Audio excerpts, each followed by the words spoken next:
For over 2 decades, a storm raged across the heart of Africa, a war that would divide a nation and create another. This is the story of the long war for South Sudan, a struggle for freedom, faith, and survival. Sudan, once the largest country in Africa, was a land of deep contrasts. In the north, mostly Arab and Muslim. In the south, largely African and Christian or traditionalist. For years, the south felt ignored. Its people treated as second-class citizens. Its lands exploited for resources like oil and gold. When the government in Khartoum tried to impose Islamic law across the country, the south said no, and the drums of war began to beat. In 1983, rebellion erupted.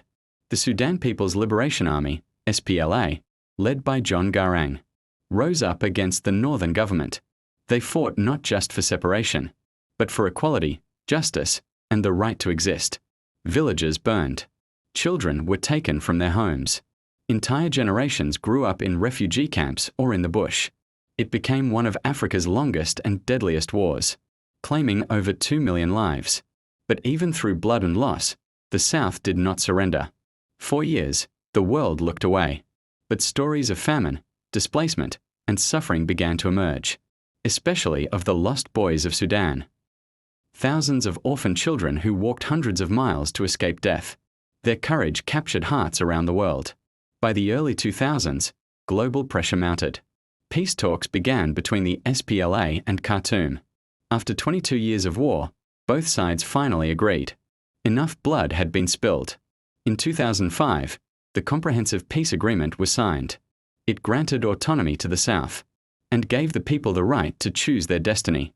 6 years later, on July 9, 2011, millions of people danced, wept, and sang in the streets.